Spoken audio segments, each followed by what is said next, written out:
imtihonga oxirgi qo'shilgan savoldan yana biri ayrim haydovchi ham yaxshi bilishmaydimi?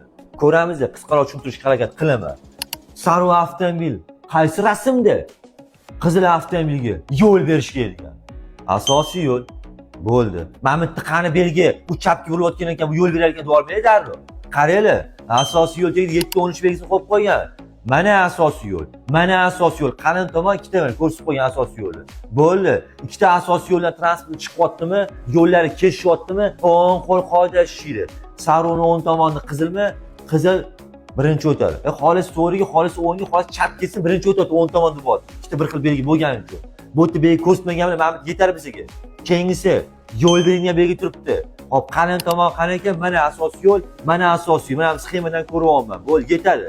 Demak, mana sariq avtomobil ikkinchi darajali yo'l turgan ekan.